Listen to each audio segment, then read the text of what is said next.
আজকে আমি যেটা নিয়ে পড়বো ওটাকে আমরা বলি European Union and its institution. European Union, do you have any idea what is European Union is? Union of European countries, like হ্যাঁ, কোনো কয়টা restriction নাই ওদের মধ্যে। কয়টা দেশ আছে, কি আছে জানো?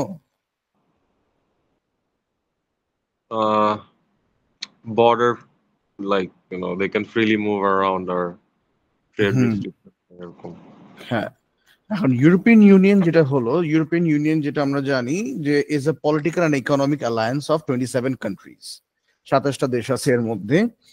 এইটা নিয়ে আমরা কেন পড়তেছি? Because at one time UK was a part of it. হ্যাঁ, Yes, sir. অ্যান্ড এটা এটা এটা যদি হিস্ট্রি দেখি, ইউরোপিয়ান ইউনিয়নের যে হিস্ট্রি দেখি, এটা ফার্স্টে কিন্তু এটা তৈরি করা হয়েছিল এই কারণে, mainly after the second world war, the effects of the second world war war very devastating in Europe, because ইউরোপে সেকেন্ড ওয়ার্ল্ড ওয়ারটা মোস্টলি ফাইট করা হয়, তাই না? Yes, sir. যেই কারণে ইউরোপের অবস্থা শোচনীয় হয়ে যায়। Because for the first time তোমার যেখানে মডার্ন ওয়ারফেয়ার যাকে বলা হয়, when the first world war was fought on horsebacks, second world war সময় কিন্তু মোস্টলি যে মডার্ন ওয়ারফেয়ারের যে অটোমেটিক গানস, ট্যাঙ্কস, বড় বড় ট্যাঙ্কস যেটা আসে, plus chemical warfare, for the first time chemicals were used, যেখানে ধরো আজও কিন্তু ঠিক মতন ফসল হয় না। সো দে থট যে একটা যদি আমরা অ্যালায়েন্স বানিয়ে উই ক্যান কি করব, আমরা এই যে আজকে অবস্থা খারাপ হয়ে গেছে এখান থেকে আমরা বের হয়ে আসতে পারবো বাই হেল্পিং ইচ আদার। তো এটা কি করে হিস্ট্রি হলো, এটার হিস্ট্রি যদি আমরা দেখতে যাই, এটা ফার্স্টে কিন্তু এখন বললে তো ইউরোপিয়ান ইউনিয়ন তৈরি হয় না, তাই না? সো ইউ ফার্স্টে তারা লোকজন, ইউরোপিয়ান কান্ট্রিজরা তারা সবচেয়ে প্রথম কি করে, তারা একটা মডেল সেট আপ করে, যে একটা দেখে যে এই মডেল কাজ করে কিনা, তাহলে আমরা ফার্দার স্টেপ নিব। কি করে? ফার্স্টে তারা ইউরোপে যত কোল আর স্টিল ব্যবসা আছে সব আন্ডার ওয়ান ব্যানার নিয়ে আসে, European coal and steel community, আমি ইসিএসসি। হ্যাঁ, ECSC এর ব্যানার আন্ডারে নিয়ে আসে, which was founded in 1950, and at that time it just had 6 countries: Belgium, France, Germany, Italy, Luxembourg and Netherlands. ওইখান থেকে যখন as ECSC became very successful, যখন দেখা গেল the ECSC was very successful in 1957 through the Treaty of Rome. ট্রিটি মানে international যে agreement গুলো হয় বিভিন্ন দেশের মাঝখানে, ওগুলোকে আমরা ট্রিটি হিসেবে চিনি। Through the treaty of Rome, ECSC was renamed as EC, European community. এই ইউরোপিয়ান কমিউনিটির মধ্যে তখন শুধু কোল আর স্টিল নিয়ে ডিল করতো। ইউরোপিয়ান কমিউনিটির মাধ্যমে তারা কি করলো, তারা foreign security, internal affair policies গুলো ঠিক করতে শুরু করলো। যেমন দেখো, ইউরোপিয়ান ইউনিয়নের সাথে ব্যবসা করলে সাথে সাথে সাথে অটোমেটিক কিন্তু ব্যবসা হয়ে যায়, তাই না? তারপরে ইউরোপিয়ান ইউনিয়নের ব্যাপারটা কি, why is European Union famous এই কারণে হলো, citizens of European Union can move around freely, তাই না? Yes, sir. এক দেশ থেকে আরেক দেশে যে, কিন্তু এইটা ইউকের জন্য অনেক বড় প্রবলেম হয়ে গেছিল, because UK did not have that kind of economy to support them anymore. আচ্ছা। আনস্কিল্ড ওয়ার্কার দিয়ে ইউকে ভরে গেছিল, এখনো ভরে গেছে। আনস্কিল্ড ওয়ার্কার বলতে কারা, মানে যেসব দেশে গরিব দেশ, যেমন পোল্যান্ড, রোমানিয়া, পর্তুগাল, এগুলো কিন্তু গরিব দেশ। এই গরিব দেশের মানুষরা কিন্তু ওখানে গিয়ে ভরে গেছিল, বুঝতে পারছো? প্লাস আরেকটা ইকোনমিক বেনিফিট ছিল, যেমন ধরো এই দেখো, জাপান থেকে বাংলাদেশে যখন গাড়ি আসে, হ্যাঁ, জাপান থেকে বাংলাদেশে যখন গাড়ি আসে, do you know there is a 300% tax on it? 300% জানতাম না। 300% ট্যাক্স। যেমন ডু ইউ নো তোমার তোমার বাসায় ধরো আমি বলি, এলিয়েনের দাম কত? কারেন্ট দাম কত? I don't know. আচ্ছা, যেমন একটা প্রিমিয়ার দাম হলো 32 to 33 lakhs, ঠিক আছে? হ্যাঁ, 32 থেকে 33 lakhs হলো প্রিমিয়ার দাম। বাট বাংলাদেশ টাকায় জাপানে এটা কিনতে কত টাকা পাওয়া যায় জানো? I guess 10 lakhs, আরো কম, 7 lakhs। 7 lakhs. It's very cheap. হ্যাঁ, এই যে ট্যাক্স সবকিছু, আমি তোমাকে এটা বলি, যেমন অ্যাট ওয়ান টাইম বাংলাদেশের নান্দোস ছিল, এটা কি জানো? বাংলাদেশে কি কি ছিল? ওই যে নান্দোস রেস্টুরেন্ট। আহ, না জানি না। আচ্ছা, হয়তো তোমরা ছোট ছিল তখন। তো নান্দোস এরা is a very big franchise all over the world. They are famous for their peri peri chickens, and the peri peri chickens created through a sauce, and it's very very মানে circular and very fresh, খেতে অনেক মজা লাগে। Yes, sir, এখন জানি। এখন বাংলাদেশে নান্দোস যেহেতু মানে বন্ধ হয়ে গেছে, they started importing Nando's sauce, peri peri sauce গুলা, ঠিক আছে? আহ, এখন এই পেরি পেরি সস যেখানে আসে, ইডলি যেখানে বানানো হয়, ওইখানে কিন্তু প্রাইস অনেক কম, বাংলাদেশে ঢোকার পর প্রাইস বেড়ে যাচ্ছে। কেন? আচ্ছা। ট্যাক্সের কারণে। কিন্তু ইউরোপিয়ান ইউনিয়নে কিন্তু এই ট্যাক্সের ব্যাপারটা হচ্ছে না, উইচ মিনস দ্যাট পাবলিক কম টাকায় জিনিসপত্র কিনতে পাচ্ছে, অ্যান্ড যারা একটা প্রমোটার, যারা বিক্রি করছে, তারাও কিন্তু প্রপার টাকা পাচ্ছে। দ্যাট ইজ ওয়াই ইউরোপ এটা প্রফিটেবল সবার জন্য। Yes, sir. Just a tax দিয়ে তো সমস্যা নেই, তো এত হাই ট্যাক্স তো কাইন্ড আনফেয়ার। এখন হাই ট্যাক্স, ওদের কথা হলো বাংলাদেশের রোড ঘাটের গাড়ি গাড়ি বেড়ে গেছে, গাড়ি to discourage people from buying cars. They are not ready to accept the fact that they mismanage traffic. খালি উদয়, car then like electronics PC parts এর দেখি দাম অনেক বেশি, হ্যাঁ কিছুটা হলেও বেশি হ্যাঁ, কিন্তু বাংলাদেশ। আবার ডায়মন্ডের দাম কমাইছে। কিসের দাম কমাইছে? ডায়মন্ড। ওয়াই? হ্যাঁ, তো do you see how unfair it is? Computer parts এর কিন্তু বাংলাদেশে দাম, যে এইসব জিনিসের দাম কমালে একজন পাবলিক বেনিফিট হবে, হবে না? কিন্তু এগুলোর দাম প্রচুর বাড়ায় রাখছে। কেন? সবাই তো গেমের জন্য পিসি কিনে না, বাস্তব কথা বললাম, অনেক কারণে কিন্তু পিসি কিনে। পিসি তো এখন it's a necessary in every place, তাই না? তো এই যে ধরো পিসির দাম বাড়া রাখছে, শুধু পিসি কেন, একটা ফোন পার্টস দেখো, সবকিছুর দাম বেশি। তোমরা বিশ্বাস করবা কি করবা না, এককালে 4 থেকে 5 হাজার টাকার মধ্যে স্মার্টফোন পেয়ে যেতাম আমরা, তোমরা তখন ছোট ছিলা। কিন্তু এখন স্মার্টফোন তুমি ওই দামে পাবাই না, বিকজ সবকিছুর দাম বেড়ে গেছে। বাট বাইরের দেশে গিয়ে পারবা। সো আমি তোমাকে বলি যে ল্যাপটপ আই ইউজ, ঠিক আছে, যে এইচপি ল্যাপটপ, এটার বাংলাদেশে প্রাইস পড়ছে, মানে আমি ইউএসএ থেকে এক ফ্রেন্ডকে দিয়ে আনাইছি, কেন এটা অনেক লাইট ওয়েট, অনেক পাতলা। হ্যাঁ, মানে ফর মাই অফিস ইউজ, মানে ক্যারি করতে আমার জন্য খুবই easy, as it's very very light weight. It's just 1.2 KG. তাহলে বুঝতেই পারতেছো আমি খুব আরামে চলতে পারতেছি এটা দিয়ে, তাই না? হ্যাঁ, এইটার Bangladeshi price, I paid my friend 31K, Bangladeshi টাকা 31K ওকে দিছি। সেম প্রাইসে, সেম মডেল, সেম সবকিছু, আমি দোকানে গিয়ে যখন জিজ্ঞেস করছি, তারা they ask me for 95K। এত ডিফারেন্স? মানে বুঝতেছো? 3 গুণ বেশি। হ্যাঁ, তো এটা তো ফেয়ার না। ফেয়ার তুমি আমাকে বলো। Absolutely not. আমি যেমন বলি, laptops are very very essential for students, very very essential for students. এগুলো তো কেন? Tax, like what are they trying to achieve? আমি কম জানি না, আমি জানি না কি অ্যাচিভ করার, মানে ইলেকট্রিসিটি কম ইউজেজ হবে নাকি? আমি যে policy, I do not understand the government policies all over, মানে বাংলাদেশের পলিসি গুলা, because really really unfair policies বানায়। ল্যাপটপস আর আমি তোমাকে বলি, এই যে তুমি কদিন পর ইউনিভার্সিটিতে যাবা, হ্যাঁ, তোমার বাসা যদি পিসিও থাকে, পিসির চেয়ে বেশি কিন্তু ল্যাপটপ তোমার দরকার পড়বে বেশি। I can move around with it.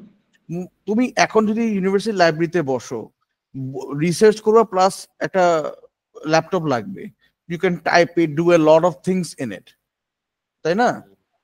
তারপরে ধরো তোমার প্রেজেন্টেশন থেকে শুরু করে অনেক কিছুর জন্য তোমার ল্যাপটপ লাগবে, তখন হ্যাঁ এককালে একটা ইনিশিয়েটিভ বের করেছিল দোয়েল ল্যাপটপ, নাম শুনছিলা? ডুয়েল ল্যাপটপ না। বাংলাদেশে ভেরি চিপ ল্যাপটপ বিক্রি করা শুরু করছিল ফর স্টুডেন্টস, হ্যাঁ, 15,000-12,000 টাকায়। এটা আবার বন্ধ হয়ে গেছে। তো সবার বাংলাদেশি কোম্পানিতে মনে হয়। এখন সবার পক্ষে তো, টু বি অনেস্ট, সবার পক্ষে 50-60 দিয়ে কেনা সম্ভব না। Everybody doesn't have that means. Yes. আচ্ছা, যাই হোক, তো এই যে which was founded in 1950 and had just 6 members, Belgium, France, Germany, Italy, Luxembourg, এটাকে পরে ইসি হিসাবে নাম দেয়। ইসি মেইন, ওদের যে মেইন পারপাস ছিল, দুইটা পারপাস ছিল। কি? একটা হলো ফ্রি মুভমেন্ট অফ পিপল, আর একটা ছিল free movement of goods and services. আচ্ছা। ইসি সেট আপ করার মেইন পারপাস ছিল কি? Free movement of people and free movement of goods and services. এখন তার উপর দিয়ে EC also took focused on agricultural policy. Agricultural policy মানে কি? এখন সব দেশে তো সবকিছু হয় না, তাই না? তো যেই দেশে যা নাই, তো আগেকার দিনের এক্সচেঞ্জ পলিসিতে গেছিল, আমার টমেটো তোমার থেকে আলু নিব, বুঝতে পারছো? তো এইভাবে করে এক দেশ আরেক দেশ অলসো এগ্রিকালচারাল যখন পলিসি নেয়, ইউরোপ অ্যাকচুয়ালি মানে এটার মধ্যে one of the successful agricultural policy in the history of time between countries. যেই মডেল কিন্তু অ্যাকচুয়ালি সার্ক ফলো করার চেষ্টা করছে বাট পারে নাই। SAARC SAARC SAARC SAARC India আর পাকিস্তান একসাথে আসছে। না, ইন্ডিয়া, পাকিস্তান, বাংলাদেশ, মালদ্বীপ, শ্রীলঙ্কা, নেপাল, ভুটান, অনেকগুলো দেশ আছে এটার মধ্যে। ইয়েস স্যার, ইন্ডিয়া আর পাকিস্তান একসাথে থাকলে তো ব্যাপারটা বুঝতে পারছো যে সার্ক কিন্তু অ্যাকচুয়ালি পারে নাই। হ্যাঁ, তো এই ইনিশিয়েটিভই কিন্তু অনেকখানি আগে গেছে। EC was actually pretty successful. দেখো, the EC initially focused on a common agriculture policy and the elimination of customs barriers. Denmark, Ireland, and UK joined in 1973 in the first wave of expansion. Direct elections to the European Parliament began in 1979. Creation of a common market. The 1986 Single European Act embarked on a 6-year plan to create a common European market by harmonizing national regulations. The Maastricht Treaty took effect in 1993, replacing the European Community with European Union. কি হলো 1993 যে ম্যাস্ট্রিক্ট ট্রিটি হলো, Maastricht ট্রিটির মাধ্যমে European কমিউনিটিকে European Union declare করা হলো। কেন ডিক্লেয়ার করা হলো? Because they wanted to create a single market. Single market কিভাবে তৈরি করবে? Through a single currency, কি? ইউরো। Yes.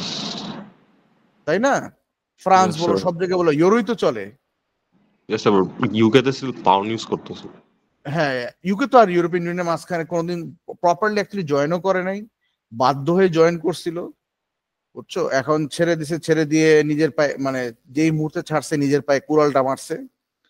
হ্যাঁ, মানে গাধা ছেড়ে দিয়ে তো বিশাল বড় বাস খাইছে। দে ডিড নট রিয়ালাইজ কেন আগের ট্যাক্সেশন লতে চলে গেছে। যাই হোক, তো এই দেখো, এর আগেই পড়ছিলাম 1950-তে ইসিএসসি সেট হয়েছে। ইসিএসসি থেকে এরপরে এই দেখো ইউরোপিয়ান, হ্যাঁ, এরপরে কি হয়েছে?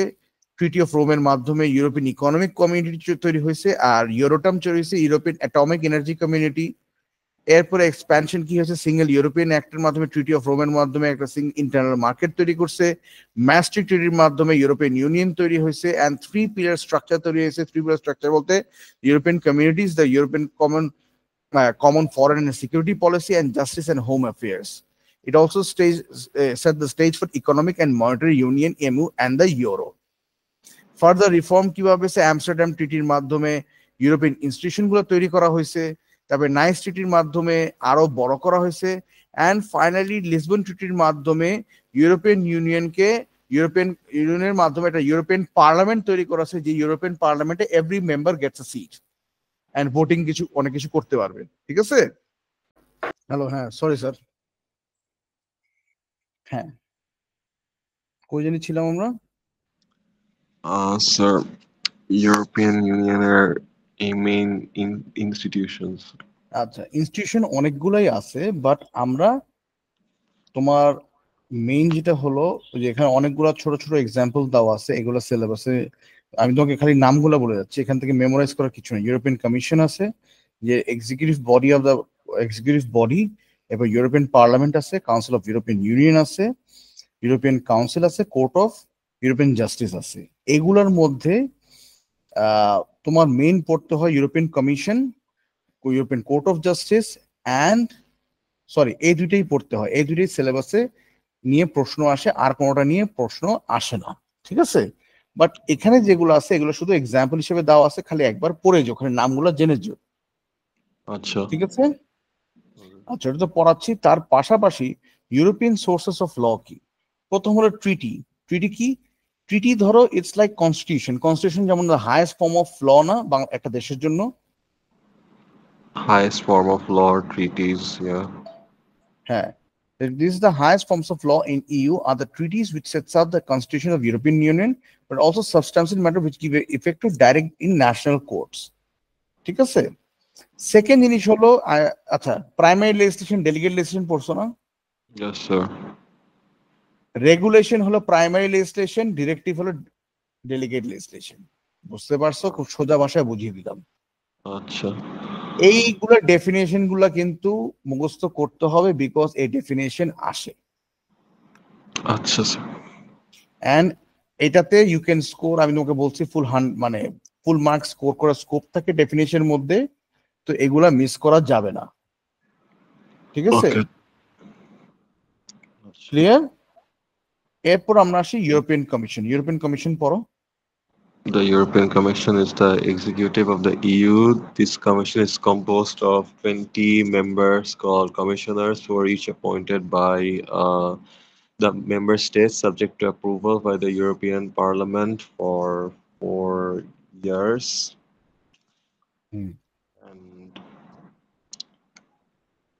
they must be citizens of member state, and in practice they tend to be two each from the largest states and one each from the rest. However, as a result of the Nice summit, the 5 largest countries agreed to give up one of their appointees in 2005. The commissioners do not represent their own countries, they're independent, and their role is to represent the interests of the EU মানে overall. কেউ যদি ধরো Sweden থেকে হয়, কেউ যদি Belgium থেকে হয়, they do not uphold their own country's interest, they uphold the EU overall. বুঝতে পারছো? Yes, sir. কি খুব টাফ লাগতেছে? So no, sir, but EUর একটা কোয়েশ্চেন ছিল, EUর যে ল ওগুলা কি মানে ওই কান্ট্রির তো আবার ডিফারেন্ট ল থাকতে পারে, রাইট? লাইক নাকি ওরা ইন্ডিপেন্ডেন্ট না, they don't get to choose না না देयर না, ইউ ল কে তারা সবগুলা কান্ট্রিকে মানতে হবে। যদি নিজেদের কোনো ল কি বলে যদি এফেক্ট করে, নিজেদের ল বাদ দিয়ে ইউ ল মানতে হবে। আচ্ছা। বুঝতে পারছো? Yes sir. বাট কি নিজেদের কোনো সেপারেট ল থাকতে পারবে না যদি like if it does not interfere with the EU law? ওটা তো সেপারেট ল আছেই, which does not, EU law তো সবকিছুর মধ্যে নাক গলায় না। তাহলে ঠিক আছে। ইউ ল মেইনলি দেখো, আমি মানে ইউ ল মেইনলি এখন ধরো তুমি যদি আজকে ফ্রান্সে কেউ অ্যাটাক করে, তো সব কান্ট্রি এসে হাজির হয়ে যাবে। Do understand? এই ধরনের ল গুলা ইন্টারনাল পলিসি, যে নিজেদের বেনিফিটের জন্য। আচ্ছা। বুঝতে পারছো? ইয়েস স্যার, গট ইট নাও। যেমন যেমন বাংলাদেশের যে garments sector is surviving because of the European union, because বাংলাদেশের মতন এত কম খরচে এত ভালো কোয়ালিটির কাপড় কেউ দিতে পারে না। তো ইউরোপিয়ান ইউনিয়নের সাথে কঠিন ব্যবসা বাংলাদেশের গার্মেন্টসদের সাথে। Do understand? Yes sir. ওদেরও লাভ হচ্ছে, আমাদেরও লাভ হচ্ছে। হুম। যেমন তুমি ইউকে তে যদি যাও, have you heard of the brand call Primark? Primark? হ্যাঁ, ইউকে তে খুব ফেমাস। তো No. প্রাইমার্কে যদি যাও, প্রাইমার্কে প্রত্যেকটা শার্ট ধরে দেখো মেড ইন বাংলাদেশ লেখা, প্রত্যেকটা জিন্স ধরে দেখো মেড ইন বাংলাদেশ লেখা। তারপরে লিভাইসের নাম তো চিনো, যে famous jeans brand. Yes, sir. লিভাইসের দোকানে যদি গিয়ে ধরো, সবগুলো মেড ইন বাংলাদেশ লেখা। বুঝতে That's পারছো? nice. Yes, sir. হ্যাঁ। Do you know the Bangladesh is the, শুধু এইটা না, Second largest. Do you know the Ex- Bangladesh is the biggest importer of cycles. আচ্ছা, সাইকেলস এর বিগেস্ট ইম্পোর্টার জানতাম না। সব টুর ডে, ইউ থেকে। টুর ডে ফ্রান্স, এগুলো যতগুলো সাইকেল হয়, হ্যাঁ, সব বাংলাদেশ থেকে যায় বানানো। ও বাংলাদেশ থেকে ওইখানে যায়। জি। আচ্ছা। There's a lot of things to be proud about our country, but people doesn't know. হুম, বুঝতে পারছো? এগুলো কোনো গভর্নমেন্ট ইনিশিয়েটিভে হয় নাই, এটা পাবলিক নিজস্ব ইনিশিয়েটিভে এইসব জিনিস তৈরি করছে। Bengalis are very talented, but ব্যাপার হলো আমরা টাইমকে কদর করতে জানি না। হ্যাঁ। বুঝতে পারছো? Yes, sir. হ্যাঁ, ইউরোপিয়ান কমিশন হয়েছে। Yes, sir. Function of the commission পড়ো। The EU Commission has task of making the EU legislation. The Council of Ministers can only act on proposals put before it by the Commission. The Commission is responsible for ensuring that member states uphold EU law and has powers to investigate breaches by member states and, where necessary, bring them before the European Court of Justice. It plays the role of maintaining the relationship of the EU with the rest of the world, negotiating trade agreements, accession of new membership, and drawing up annual budget. The Commission must make an annual report to the EU Parliament. So এগুলো just Commission's their job. Function. হ্যাঁ, European court of justice পড়ো। The ECG has the task of supervising the uniform application of the EU law throughout the member states, and in doing so, it can create case law. The ECJ, which sits in Luxembourg, has 15 judges appointed by agreement among member states for a period of 6 years. These judges are assisted by 8 advocates general who produce opinions on the cases assigned to them, indicating the issues raised and suggesting conclusions. These are not binding but are nevertheless usually followed by the court. Both judges and advocates are chosen from those who are eligible for the highest judicial posts in their own countries. বুঝতে পারছো? Yes, sir. ফাংশনসটা পড়ো। It's a In very its easy chapter. yes, sir. In its judicial role, the ECJ hears cases of two types: proceedings against member states and proceedings against European institutions. Proceedings against member states may be brought by the Commission or by other member states and involve alleged breaches of European law by the country in question. Proceedings against EU institutions may be brought by member states, other EU institutions, and in limited circumstances by individual citizens or organization. Sir, wait. Proceedings against member states are against European institutions and different. Member states দেখো, proceeding against member states মানে হলো ধরো ফ্রান্সের এগেনস্টে মামলা, Sweden এগেনস্টে মামলা। আর citizens মানে তো বুঝতে পারছো, নর্মাল সিটিজেন। ধরো আমি যদি আজকে ইউরোপিয়ান সিটিজেন হই, আমার এগেনস্টে মামলা হতে পারে না, আমি যদি কিছু অনৈতিক কাজ করি বা এগেনস্ট ইউ রেগুলেশন কাজ করি। Yes, sir. বুঝতে পারছো? আচ্ছা, বুঝছি। So against European institutions, citizen বোঝায় তো?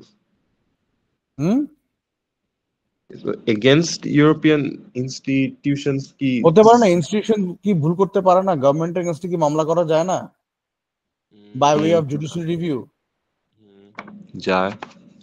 তো ওইটাই তো, কোনো সিটিজেন যদি কোনো এমন ইউরোপিয়ান ইউনিয়ন যা ল বানাবে, ওটা তো যে সঠিক হবে তা তো না। তো আচ্ছা, it also gives the citizens rights to file cases against European institutions. আচ্ছা, আচ্ছা। In the supervisory role, the ECJ hears references sent by the highest national court under Article 234 of the Treaty of Rome. Any court or tribunal in a member state may refer a question on EU law to the ECJ as it considers that a decision on that question is necessary to enable it to give judgment. The object of this referral is to make sure that the law is interpreted in the same way throughout Europe.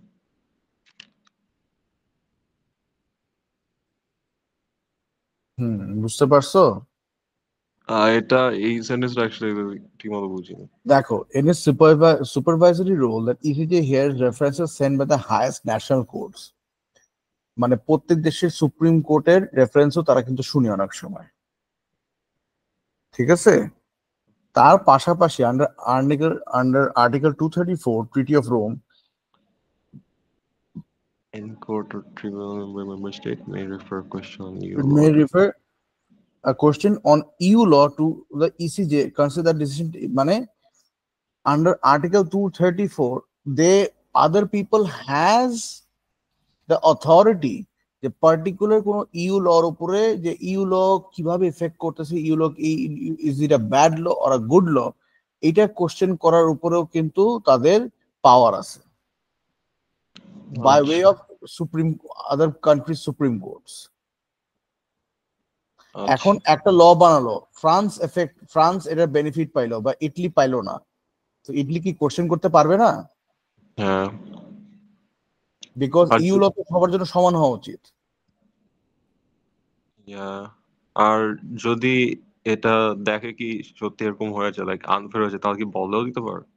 হ্যাঁ, বদলাই দেয়। There have been instances এখানে বদলাও দিছে। বুঝতে পারছো? বুঝতে পারছি। শেষ এই চ্যাপ্টার।